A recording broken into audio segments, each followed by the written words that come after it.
Now, before we go too far, I just want to take a moment to acknowledge two of the people we're going to talk about in this video. James Honeyman Scott and Pete Farndon, both members of the Pretenders who sadly passed away around the time of this song.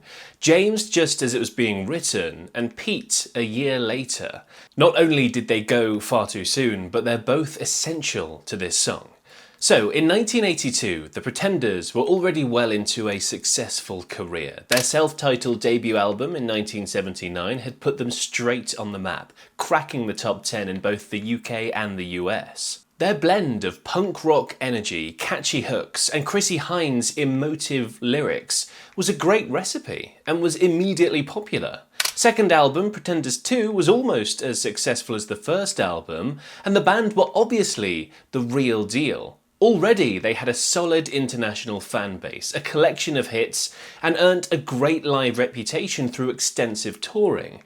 They were riding a real wave. And then, like all waves, it crashed. But not for long.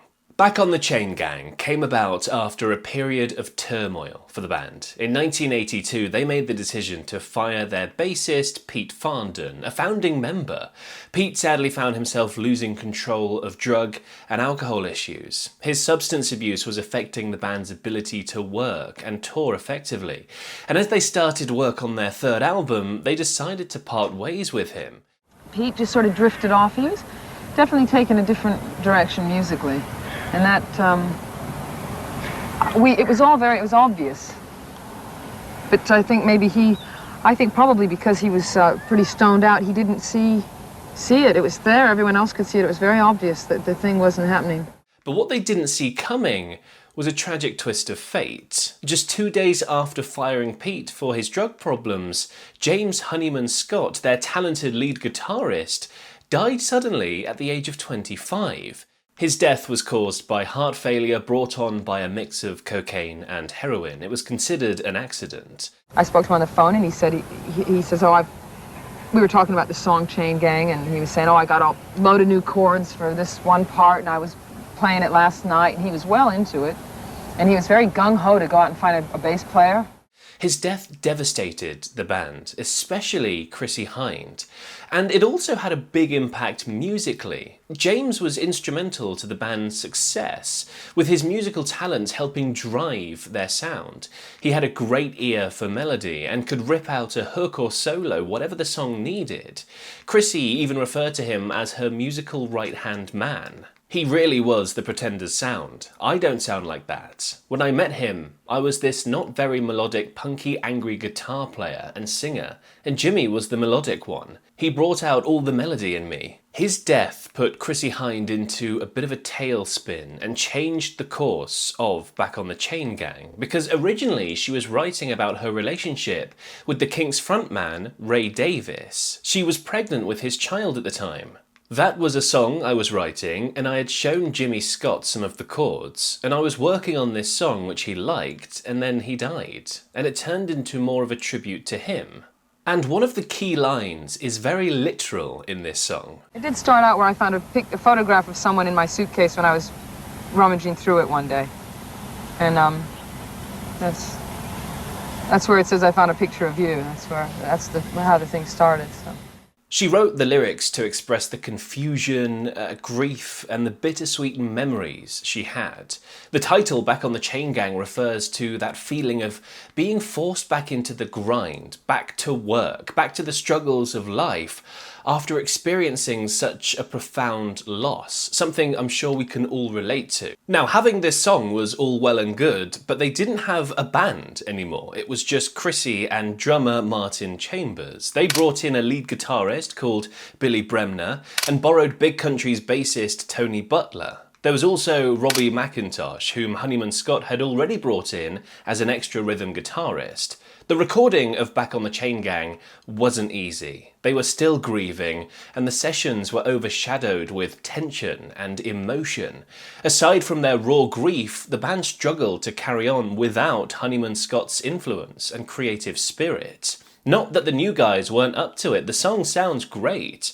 Bremner actually nailed the solo in one take, which is really impressive. They pushed through and in the end created a great song. And actually, producer Chris Thomas deserves a lot of credit for that. Without a doubt, if George Martin was the fifth Beatle, then Chris Thomas was the fifth Pretender. He was hands-on in all aspects of the recording, whereas a lot of producers produce from their phone in the car. He was there for every moment of whatever was going on. Thomas had been working with the band almost from day one and had his fingerprints on both their albums and their successful singles.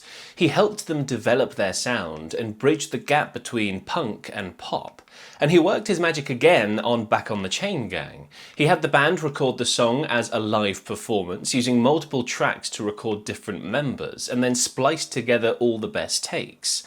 I think that live setting helped lend the music a more personal, in-the-room feeling. It went to number 5 on the UK singles chart and also charted well in the US. It became one of the Pretenders' signature songs, and it's still popular decades later. But it's not about the charts. The magic of Back on the Chain Gang is in how it encapsulates the pain of loss and the human effort to cope and carry on. Sadly, bassist Pete Farndon died less than a year after being dismissed from the Pretenders in April 1983. His cause of death was drowning after he passed out in his bathtub at home due to a heroin overdose. He was just 30 years old.